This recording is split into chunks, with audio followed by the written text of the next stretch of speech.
प्रशांत किशोर बिहार के नए गांधी, जन सुराज के प्रवर्तक और जन सुराज के नेता पर ये मेरा तीसरा वीडियो है। समाज में जब कभी नए विचारों का आगमन हो जो जनता के हित में हो तो जनता को इसे सहर्ष स्वीकार करना चाहिए। प्रशांत किशोर बिल्कुल ही एक नायाब आइडिया के साथ अपनी पदयात्रा पिछले 2 वर्षों से बिहार के ग्रामीण अंचल में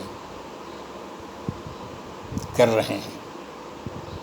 पिछले 2 वर्षों से लगभग 5000 गांवों का पैदल भ्रमण, प्रायः नेताओं की ऐसी पदयात्रा नहीं देखी गई है। नेताओं का अपने क्षेत्र में भ्रमण गाड़ियों का काफिला, 4 व्हीलर, 2 व्हीलर और हजारों लोगों की भीड़ के साथ होती है। एक अलग ही रूपरेखा दिखाई पड़ती है। परंतु प्रशांत किशोर गांव के पगडंडियों पर अकेले पद यात्रा कर रहे हैं। उनके साथ मुश्किल से 10-15 लोग होते हैं। शायद पहले कुछ मुनादी कर दी जाती होगी कि फला गांव में प्रशांत किशोर का भ्रमण है, फलाना क्षेत्र में प्रशांत किशोर का भ्रमण है। पैदल यात्रा का बहुत बड़ा लाभ है।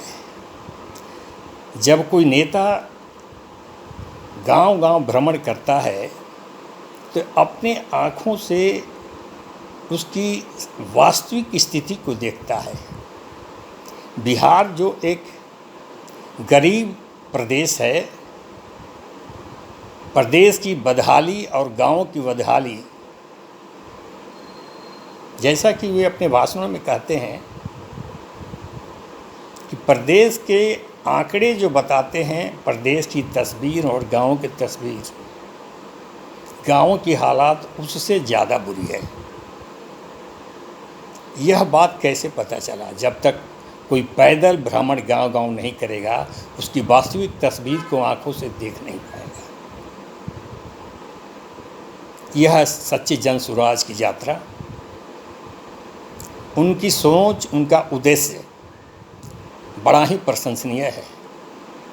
वे कहते हैं कि हमारे पैदल भ्रमण का एक ही उद्देश्य है, बिहार को मैं देश के समुन्नत प्रदेशों में एक बनाना चाहता हूँ, समृद्ध प्रदेश बनाना चाहता हूँ। 1965 के बाद उनके भाषणों में ये बातें आती है कि 1965 के बाद बिहार की तस्वीर बदलती चली गई, खराब होती चली गई। मतलब 1965 के बाद का मतलब यह हुआ लगभग 60 वर्ष पूर्व से तस्वीर बदलती चली गई। वर्तमान के शासन को देखें, लालू प्रसाद यादव और नीतीश कुमार का सम्मिलित शासन लगभग 30 वर्षों का रहा है। उसके पूर्व 30 वर्षों में कांग्रेस का शासन रहा है। बदहाली के जिम्मेदार सम्मिलित सभी पार्टियां हैं।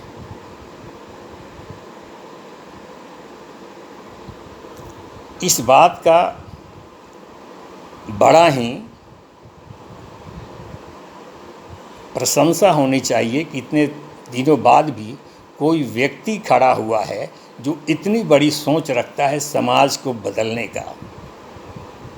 गांव-गांव जाकर उस तंग गलियों में, उस तंग बस्ती में जहां गरीब, बदहाली में जी रहे लोग, मजदूर की ज़िंदगी, किसानों की ज़िंदगी, उनसे रूबरू होकर उनकी वास्तविक स्थिति से अवगत होना, तब उसके विषय में बेहतरी के लिए क्या कर सकते हैं इसकी प्लान बनाना। अब प्रशांत किशोर एक राजनेता के रूप में हैं। अब तक वे चुनाव स्ट्रैटेजिस्ट थे, चुनाव प्रबंधक थे। बहुत सारी पार्टियों का चुनाव प्रबंधन किया, बहुत मतांतर की पार्टियों का, कभी भाजपा का, कभी कांग्रेस का, कभी टीएमसी, कभी साउथ के डीएमके और उस टाइप के अनेक पार्टियां जिनके सबके अलग अलग मत हैं। सिद्धांततः ये सभी पार्टियां अलग अलग हैं। उन सभी पार्टियों का कहना ये चाहिए कि प्रशांत किशोर का इसमें अपना कोई सिद्धांत नहीं था। वे एक कमर्शियल चुनाव प्रबंधक के रूप में काम किया, उसके लिए उनको अच्छी फीस मिली, इसमें बुराई नहीं है। व्यक्ति को अगर अपनी टैलेंट है तो अपने टैलेंट के बदौलत किसी को लाभ पहुंचाकर अगर उससे वो कमाई करता है, इसमें बुराई नहीं है। परंतु वे अपने भाषणों में ये कहते हैं कि आज भी मैं उसी टैलेंट का उपयोग करके चुनाव जीतने और जिताने का काम कर रहा हूँ। उसके लिए उन्होंने नई पार्टी जन सुराज की स्थापना की है, जिसकी स्थापना अगले 2 अक्टूबर को विधिवत होनी है। और इस पार्टी के चुनाव में पूर्ण बहुमत की वो पूरी तरह से क्लेम कर रहे हैं कि हमारी पार्टी पूर्ण बहुमत से जीतेगी। प्रश्न ये है कि पिछले 30 वर्षों से 25 वर्षों से जो स्थापित पार्टियां हैं, जिसने राजनीति के सारे उतार चढ़ाव देखे हैं, सबसे इनका मुकाबला होगा। वो क्या भाजपा है, आरजेडी है, जेडीयू है या अन्य कोई पार्टी है। प्रजातंत्र समर्थन और विरोध का तंत्र है।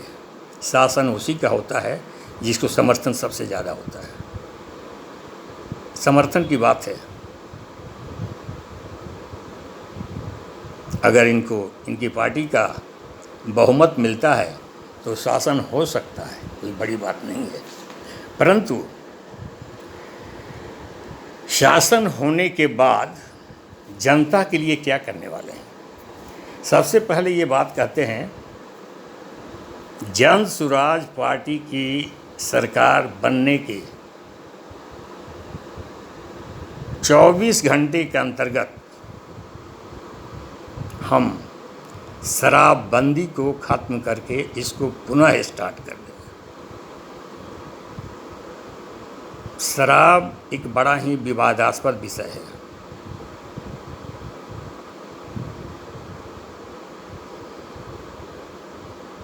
जहाँ अमीरों के लिए सुख का कारण, गरीबों का बदहाली का कारण है। शराब को किसी समाज सेवी ने, समाज सुधारक ने, किसी धर्म सुधारक ने समाज के लिए हितकर नहीं बताया है। समाज में अधिकतर बुराइयों की जड़ शराब है। रोड एक्सीडेंट में मैक्सिमम कारण शराब है। भ्रष्टाचार का बहुत सारा कारण शराब है।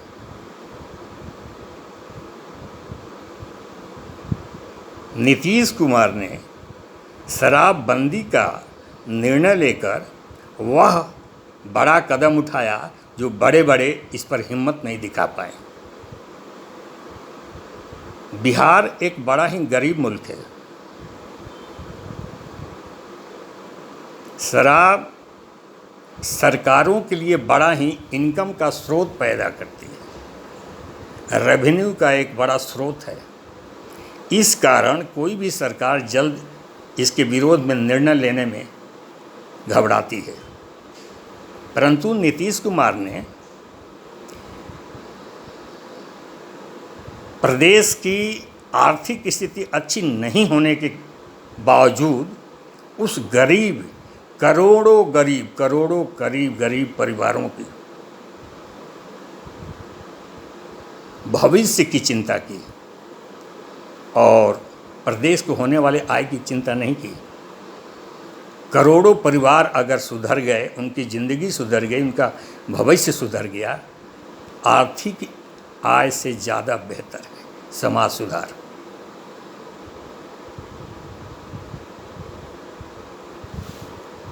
शायद प्रशांत किशोर ग्रामीण भ्रमण में वैसे परिवारों से रूबरू नहीं हो सके जहां गरीब मजदूर शाम को मजदूरी करके जो 600-500 रुपये जो मिलते हैं उसमें आधा तो पी कर घर चला आता है, बचे 200-250 रुपये में परिवार में लड़ाई होती है, मारपीट होती है। उस परिवार की हाल क्या होगी? वह परिवार अपने बच्चों को शिक्षा कैसे दे पाएगा? अपने परिवार का भरण पोषण कैसे कर पाएगा? स्वास्थ्य की सुविधा कैसे उपलब्ध कर पाएगा?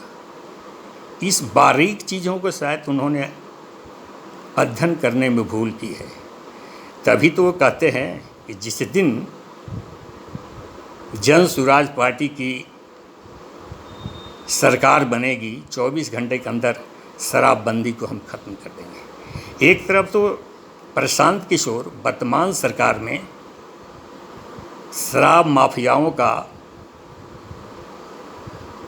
गढ़ बताते हैं, उनका प्रभाव बताते हैं, और दूसरी तरफ शराबबंदी को ख़त्म कर शराब को पुनः प्रचलित करना, पुनः उसे दुकानों को खुलवाना, ये किसका समर्थन है?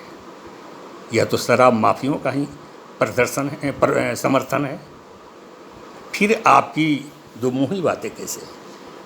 अगर इस टाइप के विचार होंगे तो आपके अनुयायी कैसे आपसे इत्फाक रखेंगे? पुनः विचारने की बात है। शराब किसी भी रूप में शराब के लिए, समाज के लिए वांछनीय तत्व नहीं है।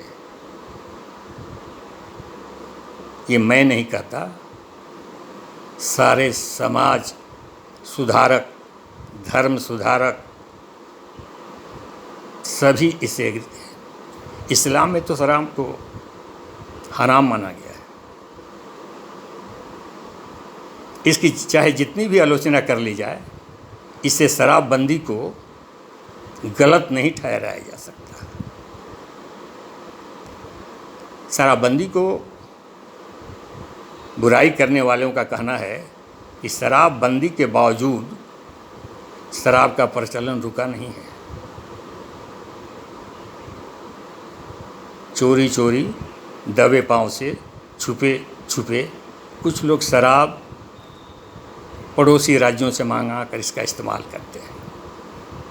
चोरी चोरी और छुपे छुपे प्रयोग और खुले बाजार में जब इसका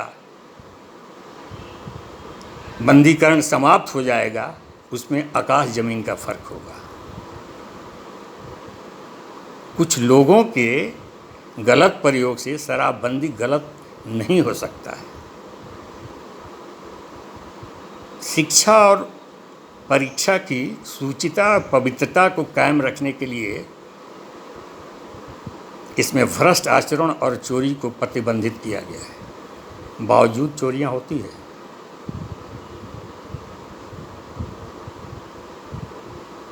तो क्या शिक्षा की शुचिता पवित्रता को बरकरार रखने वाले प्रतिबंध को हटा देना चाहिए? ट्रेन में चलने वाले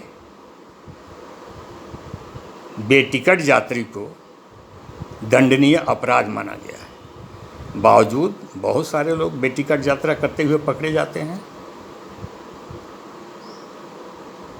तो क्या ट्रेन में बिना टिकट यात्रा करने वाले को दंडनीय अपराध नहीं माना जाना चाहिए।